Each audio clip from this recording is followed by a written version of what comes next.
Hello everyone, War Angel here, and welcome back to the Caliphate of Araby campaign. Now last episode we fought a series of battles against the Bretonnian Crusaders of Figan's Infantry over to the west and the Knights of Origo over to the east, before finishing in an auto-resolve that in hindsight I think I should have fought, as even though we won the battle we'd lost pretty much our entire army. So what I've done before recording is just skip forward a few turns long enough for us to build the army pretty much back up to full strength. So if we just hover over here, you can see we've just got one unit left to recruit, so I'm just going to cancel that. We did have the opportunity though to pick up a regiment of renown, our first one. So you can see over here we've got the Mukhtarine Champions. Now, looking at their stats and their traits here, it looks like they're better versions of the Araby warriors, which is not a bad thing at all. In fact, what's this thing here? Oh wow, they got Death Blow? Huh, you would have thought they would have mentioned that up there, wouldn't you? They got Bloodhound. These Arabians give out a shrill howl in their honor. -4 leadership to any enemies within range, okay. And okay, these are much better versions there of the Araby warriors, I must admit. But we managed to get our hands on these, and apart from us building up the army, the only other thing that happened is that the Chevaliers of Lyonesse over here to the far west have declared war on me. So we're going to have to be careful as we try to go up against the other Crusaders. But which Crusaders are we going to focus on? Well, as you guys know, we did beat the Knights of Origo quite badly, so we are in a reasonable position to go after them here. Or we can go after Figan's Infantry that would have had enough time to build up their own forces, as we've been building them up ourselves. Now, thinking about it, I think we'll go after Martek, simply because it's much closer. We can go here, go after Kofa, and then we can push back then in order to go after fighters. Secure the coast, and then we can start going into the desert proper. So, with that, what do they actually have? That would be a good thing to check. Let's just move, if we click here, let's move my army first of all right to the border. Oh, yeah, they've been busy. Right, what do they have? We've got one lord, okay, a bunch of yeomen, and more yeomen. Crap. I hate fighting light infantry, I really do. But, I mean, I like playing with them, I just hate fighting against them. Right, what did they have as, remind me, what did they have as garrison? Paladin, Footsquires, men-at-arms. Okay, I can see they got some Knights of the Realm, but no Grail Knights or anything. That's good. Right. Now don't forget, we do have Lightning Strike, so what I'm thinking is, I'm not concerned about this unit because it's just a captain, but if we can go eliminate the big army here, and then we can lay siege to Martek, and yeah, we'll have to fight the Yeomen on the inside, but I think that's a battle we can win. So yeah, let's go after Luke Dimwat. Okay, one Lightning Strike. I mean, I suppose we could try and fight the battle, but that's just a lot of horsemen I'd rather not deal with. So let's go for this. And I think we can... Should we risk the auto-resolve, or do we just fight it proper? Let's actually fight it proper. I think that'd be the best thing to do. So everyone, welcome to the battlefield. Now, as you can see, I've set my troops up in a pretty standard formation for me, although I've decided to use the rocks on the left as an anchor point for my flank, securing it and making it a bit easier to defend. Now, because of our bombard, the enemy is coming towards us, which is fantastic. It means we can take shots with the artillery. And as you might have noticed over here, we've sent our Rafik slightly ahead, so he can start casting his spells. Now the first one he sent was Sunstrike. I was actually trying to hit their lord, but he missed and did a nice chunk of damage to the Yeoman unit behind him. But as they're getting close to an end, they're starting to spread out. Unfortunately, these units over here aren't going to be doing much, which is fine. It means we can let off a sandstorm right in the middle, and in a moment, the troops are going to be charging in. Now my spearmen are ready to receive them. My Steadfast has gone over to attack this unit here. And despite how, this is the thing about Warhammer 2 and even Warhammer 1, with the charges, They look powerful. I mean, you can see these troops getting sent flying backwards in the charge. But as soon as they do, they just get back up again and continue. It looks silly, in my opinion. But anyway, while that's going on, you can see over here that Lord has decided to attack the champions, the Mukhtarin. And he's seen them off pretty readily. We're just going to chase them down with them as much as possible. Everyone else, though, is just charging in and dying, basically. They can't really stay in combat long enough to do any worthwhile casualties. And our troops, especially with the upgrades that we've been giving them from Sultan Jaffar, and the bonuses they are picking up from things like our hero character and things like that for Hold the Line, it's just making it so much easier for us to defeat them. The Lord is still taking a ton of damage. The flying carpets have come in now, just to try and chase down some of the enemy as our light units. I do think they did a fantastic job with these models. I mean, look at them flying through the air. By switching between bows when needed to fire and using their swords or scimitars when needed. But, yeah, you can see at this point, the entire enemy force is either moving away from us or retreating away completely. They have got a couple of units still hanging on in there. They're coming to pull back when they get back far enough. But it's not going to be good enough. Not in the slightest. We've got troops now heading over here to try and tidy these up. We've got our Rafik casting spells as he gets closer enough as well. For some reason he doesn't get to cast it just as soon as he moves into range. Sometimes he has to move a little closer. But you can already see some of the bodies on the ground. We've got Imka flying in over here now, ready to target this other unit of mounted yeomen. The bombard firing right across us there. Again, a nice few casualties there from that. Our hero. Christ, I'm beginning to lose my ability to talk after the battle. Jesus. But basically, this battle is going to be in the bag. They're going to try and do ineffective charges. We weather them and attack them ourselves. And then they're going to start retreating because of their low leadership. We're chasing them down across the board where needed. You can see over here our flying carpets are chasing away a few of them. We've got other infantry going after them when we need it. I think these guys at this point and the ones over here are just hanging on there as well as these. But it's not going to be too long. We're sending in our Rafik now to come after these. I believe at this point I saw that apparently he had a good chance of defeating them in battle. So I thought I'll use him as a flying cavalry unit and just get him to charge into combat. But it's going to be pretty one-sided. Everyone now is either retreating or shattered. These guys are about to retreat. Nice hit there by the bombards. And yeah, we've won this battle. All I did at that moment, that little jutter, was to show that we've actually won it. We're going to be spending the next few minutes trying to track down and kill as many of them as possible.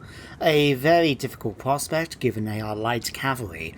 But I think at this point we can safely end things. So, let's quit the replay, and I shall see you guys back on the campaign map. So, decisive victory, quite happy with that. Although more of them got away than I was hoping, but there again they were mounted yeomen, they're like Cav, what do you expect? But all in all, pretty happy with that result.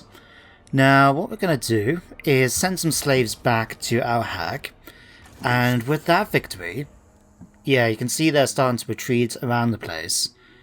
Thank you. Now what I'm thinking is, ooh, peasants.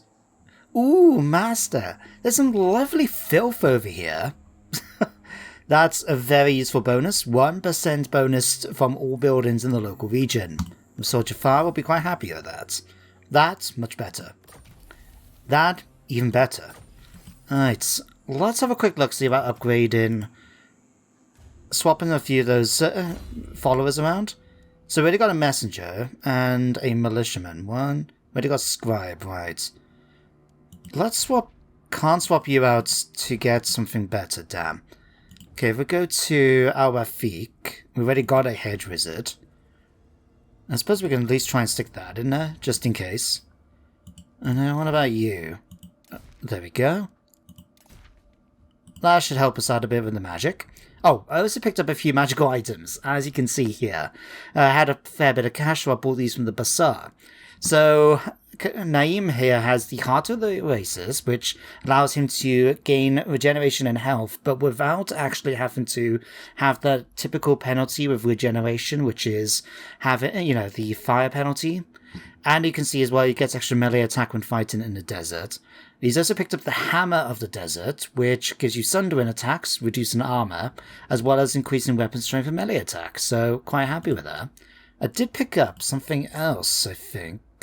No, I didn't. Maybe it's just I thought I did. Anyway, so let's quickly upgrade Sultan Jaffar. We can get our hands on the Serpent Staff.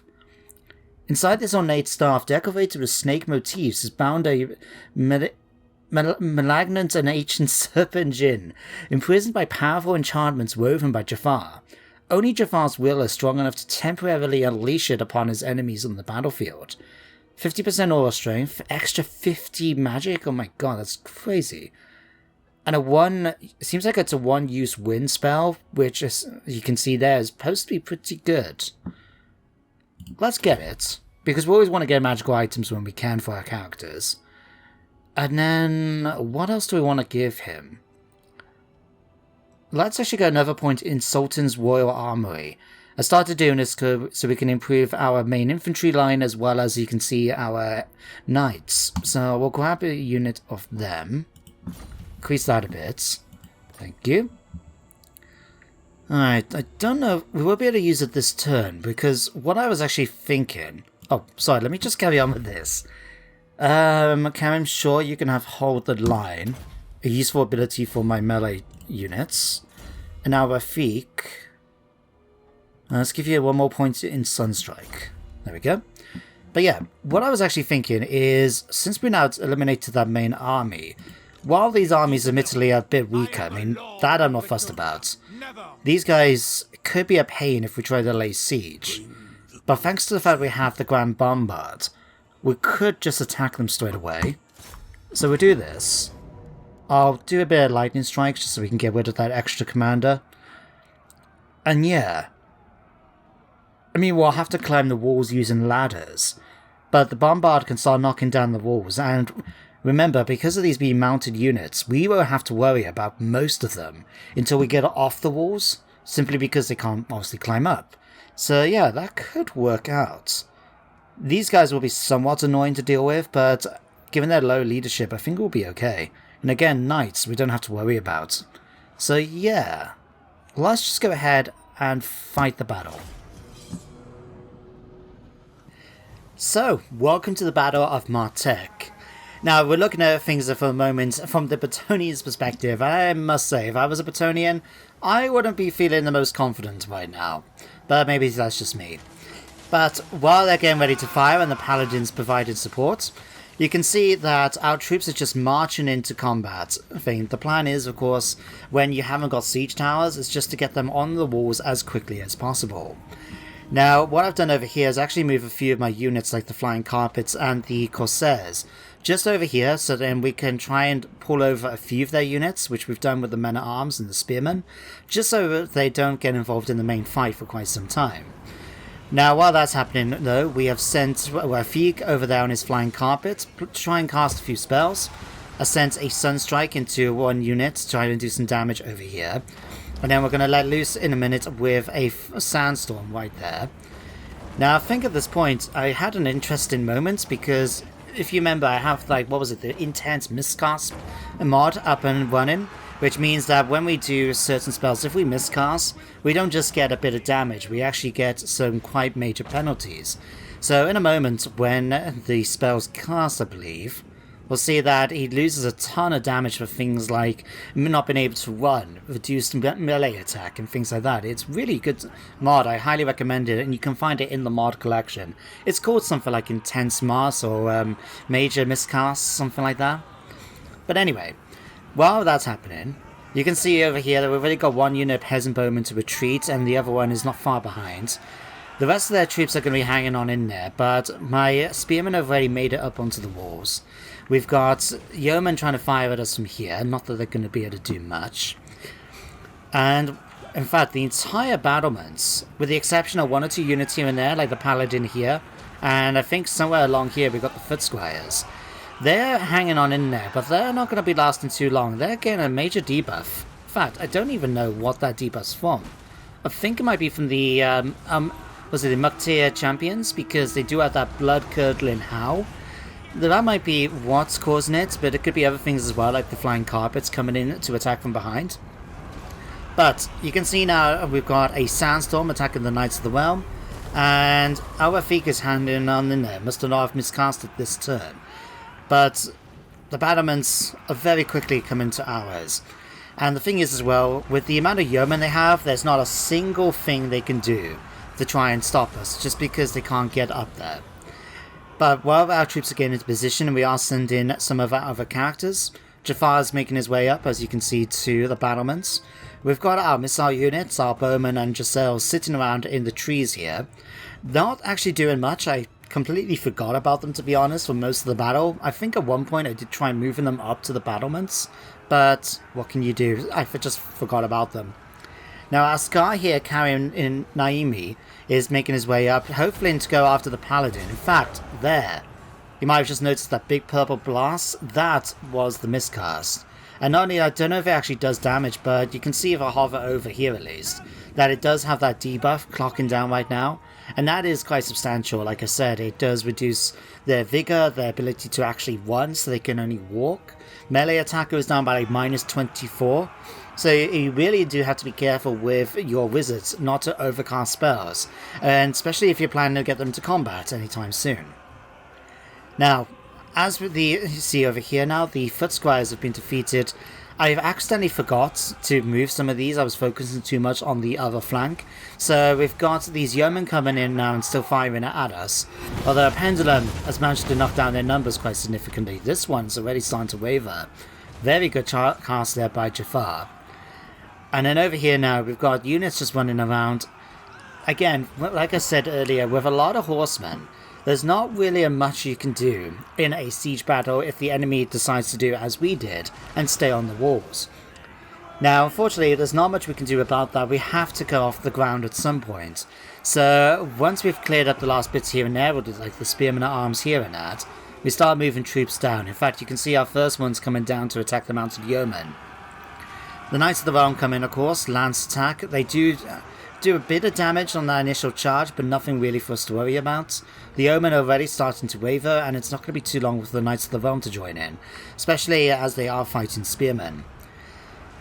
Now, as we're doing the same over here, we've got more Yeomen charging in, but if the Knights of the Realm didn't do much damage, you can't imagine these mounted Yeomen are going to do much themselves. So we already got one unit retreating, another one's not too far behind.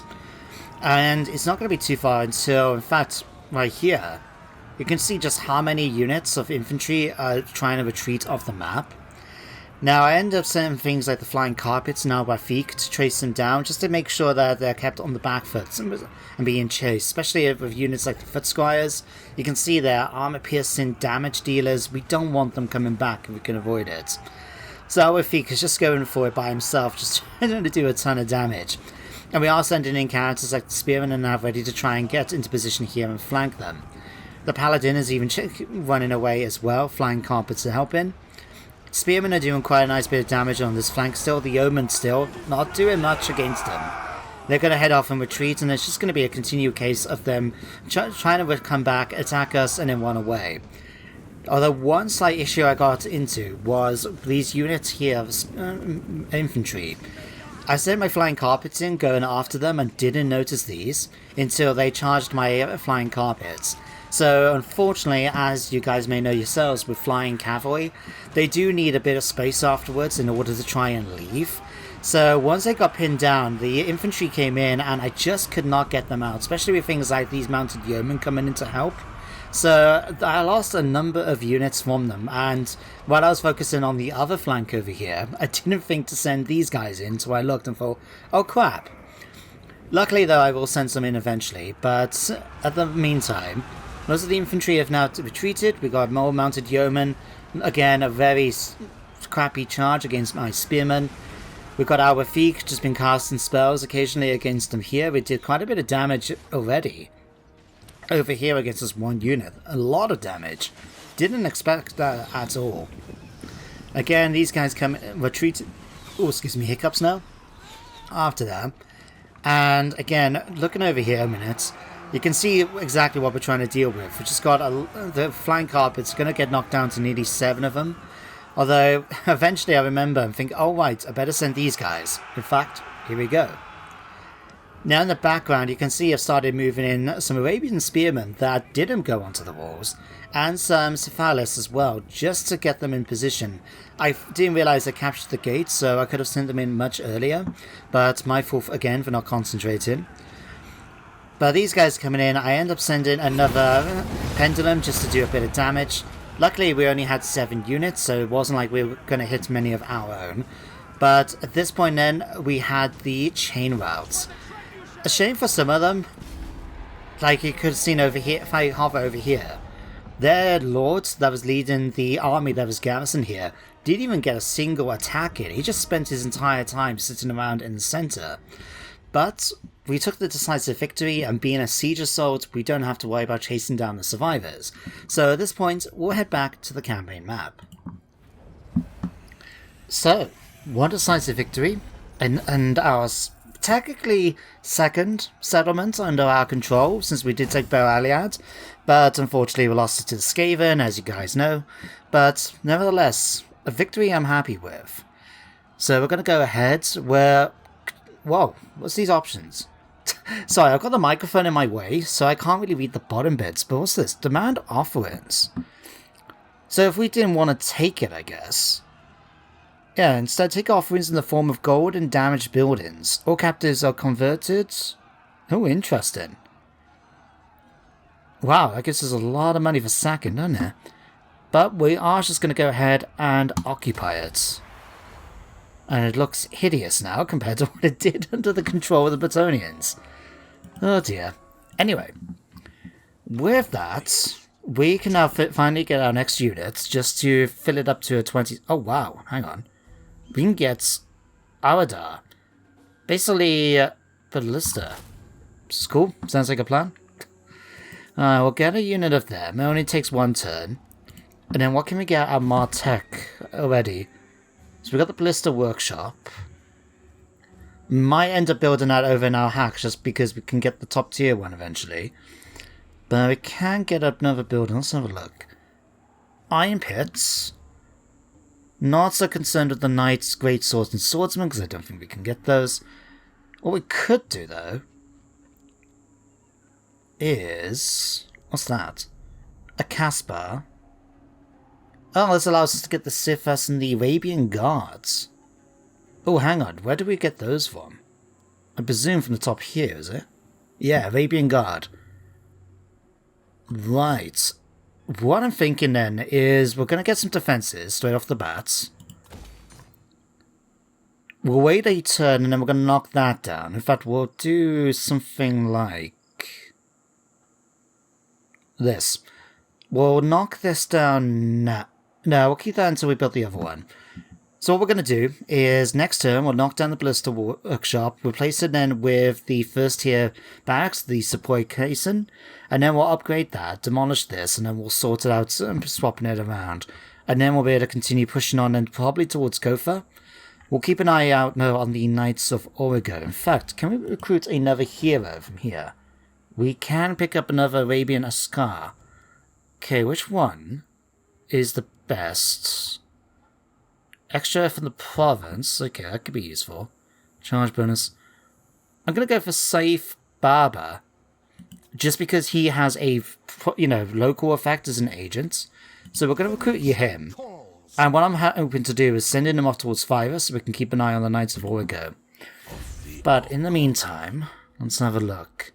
Would love to get my elephant. When's that? 14. Okay. I have the Storm and Magic cooldown. Oh, why? These are for these spits. Right. Okay, let's go for another point in Sultan's Royal Armory, just to improve our units even more. And I think at this point we are going to go for his own personal skills with unbridled ambition. His hunger for power knows no bounds. There's no pact he won't make or enemy he won't crush on his path to conquest. Very fitting if we're going to try and get our hands on some Chaos Warriors. Now, while Chosen and stuff like that will probably be an ideal option for Arabians compared to the standard infantry. I'm going to try and roleplay a bit. We're not going to go and get tons and tons of Chaos Warriors or Undead or whatever. Instead, we are going to focus mainly on the Arabian troops, and maybe supplement with a couple of units, but we don't want to go too crazy. This is not a Chaos or Vampire Counts playthrough after all. But I'm quite happy with that situation here. Let's have a quick look with the Prospectors, because I've been working on our relationship with them. Oh, you're not too happy about Vegan's Entry being a war. Are you willing to trade? No. Well, we do have some spare cash, so I'm going to offer you another bribe.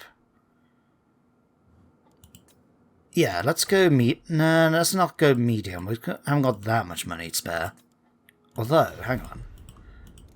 Let's go trade. Let's have a look and see if we can offer them, I don't know. That much? Not by me. No? Okay, in that case, let's just try a small gift. Just enough to make him a bit happy. There we go. Alright, and then we can hit enter. Ah, you can see here, so John is commanded a 20 stack, and Gotrek behind him has got a 10 stack. 9 if you don't take into account Felix. Right, well, keep an eye on them as they head towards Zalhag. Corentin here is a very brave man, going after my capital by himself. Really? I'm not gonna lie, I would have honestly expected the balance bar to be more in my favour. Do I risk the auto resolve though? No, I'm not going to risk losing any of my troops like my flying carpets and that right now. I'd rather fight this myself quickly, get over and done with, and go from there. So, I'll see you guys back on the battlefield. Well, I changed my mind about showing you guys the battle because after playing through it, I've realised you guys don't want to watch it. I mean, you can look already down here that we wiped out nearly half of their force. We only took 1 casualty in return. Trust me, it wasn't worth watching. But we will take the captives as slaves, chase them off, and we'll just finish them off then in our following turn, unless they, I was about to say, try to come back and fight us yet again. But that's the end of that turn. Let's continue. Ooh, another peasant. Wowee. Raise the standard, much better. Alright, Skaven are about... Okay. Let's first of all deal with this guy. Goodbye. Wow, he actually killed 66 troops by himself. That's kind of impressive, I must admit. And he's still not dead. Right. Let's go and kill him off. We'll give this to our units there. Goodbye. There we go, perfect. And I'm not even going to... we'll just take some more slaves. So I am thinking Kofa should be our next target, but since we know the Knights of Origo are on their way, I think it might be better to try and clap them first, and then we'll be able to push around then and go after them. Yeah, I mean, Gotrek is right here. In fact, can we see? No, we can't see what buildings they've got. Right, I did have my spy, didn't I? Let's send him off. Ah, here they are. Right. How can I do this?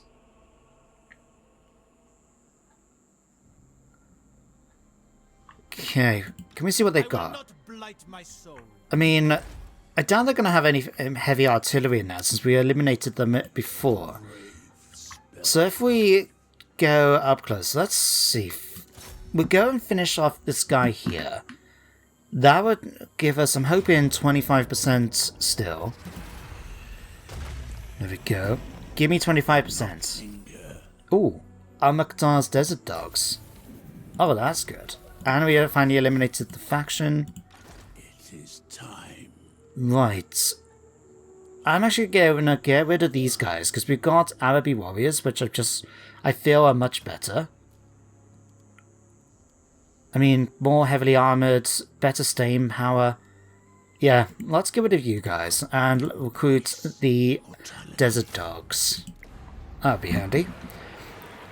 Right, and we just got enough that I want to try and set up an ambush. If we can draw these guys in closer, so if even they try laying siege to this settlement, we can go after them then.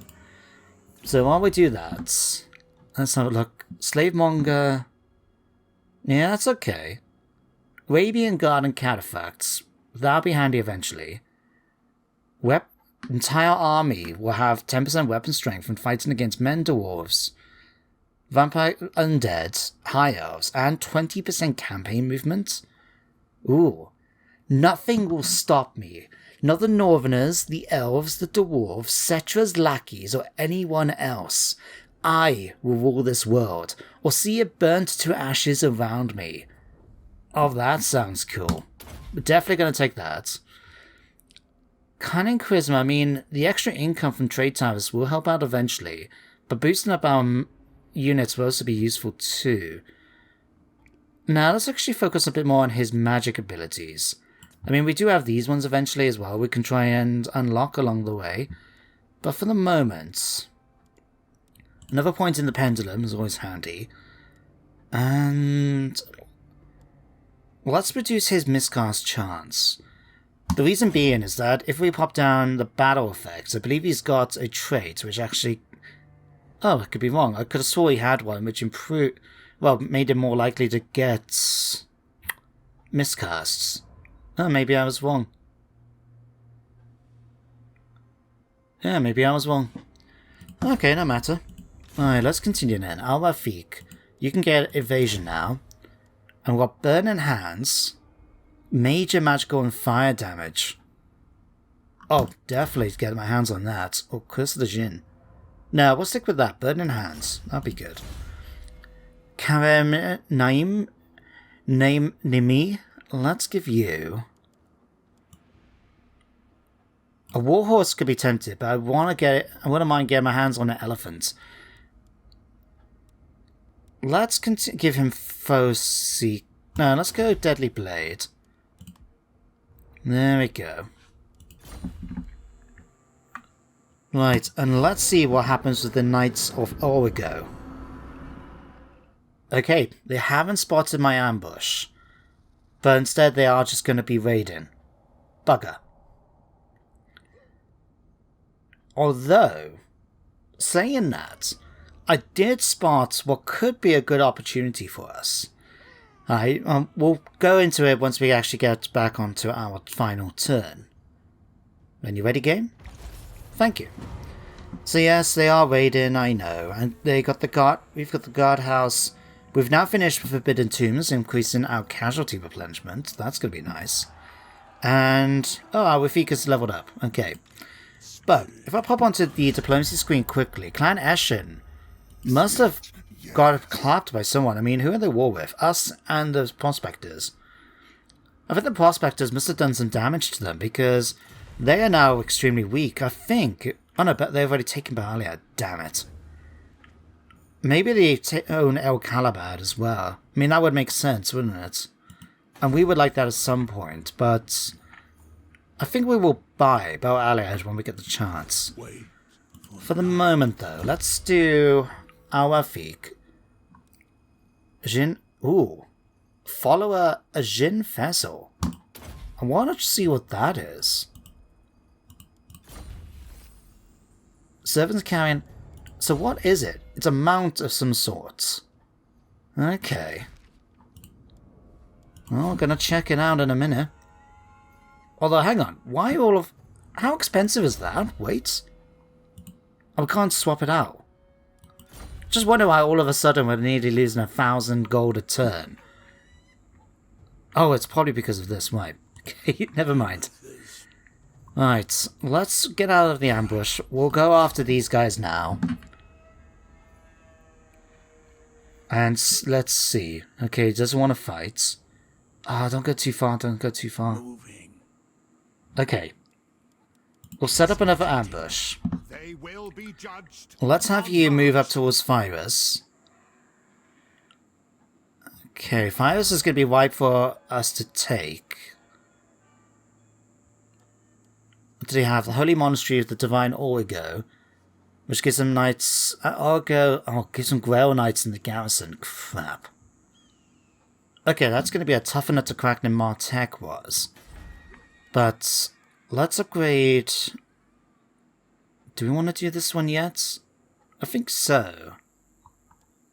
Yeah, especially if we're currently at war with whatchamacallit, with the Chevaliers. We want to be careful. We'll disband that, so we can start recruiting the barracks building there. Quickly do our research. So we got Hassashin Teachings. Better hero chances for nomads. Or we can go start working down here. I mean, more casualty replenishments can be quite nice, and especially if we can get our hands on necromancers. But I don't know how we get our hands on necromancers. I guess there's another unique building somewhere. Maybe if we take something like the Black Tower of Arkan or something like that. I have no clue how we may get our hands on the undead. It'd be great if we can, though. That would be quite cool. Right, let's just skip forward a turn. Oh, here they come, here they come, here they come. Wait, what? What the hell was that? It did not come up with ambush foiled until they literally got caught in the ambush. Oh, that's so annoying. And they've now got... I honestly don't get that. Right? I mean, you guys saw that, right? If the ambush was spotted, they should not be able to just casually move into my zone of control and be able to set up a encampment. They should have stopped there, because they would have marched into my zone of control and would have had to fight the battle. Oh, I don't get that. It doesn't make sense. Anyway, I'm going to end it here for today. And next episode, we're going to start off with fighting the Knights of Origo. Over here to the west, you can see outside Martech, we've now got the Chevaliers of Lyonesse turning up. Rapans, I believe, is leading this force. But their forces are very tiny. I don't know who they've been fighting. Can we see? Truth in what you are to say. So hurry. Yeah. Then be gone. I mean, they haven't been fighting anyone, it seems. They've even got a non-aggression pact with the Knights of the Flame. I don't know, I think they must be here, maybe? But for some reason, they're really, really weak, so... yeah. I think what we'll do next episode is go after the Knights of Origo, finish them off, and kill as many as we can. We'll then see about either pushing towards Fivers, or... well, in fact, if they're as weak as they are, it might be in our best interest to do exactly that. Go off, especially since we've done the guardhouse, so we've got better garrison here. Yeah, I think we'll just do exactly that. We'll let them do whatever they're planning to do. We'll finish up the Knights of Origo. We'll turn back then and go after Kofa. And then we'll go from there. So yeah, guys, let's finish it here. So, thank you very much for watching. Hope you all enjoyed. And that you do join me next time, of course, for some more Warhammer. But until then, everybody, take care, stay safe, and goodbye for now.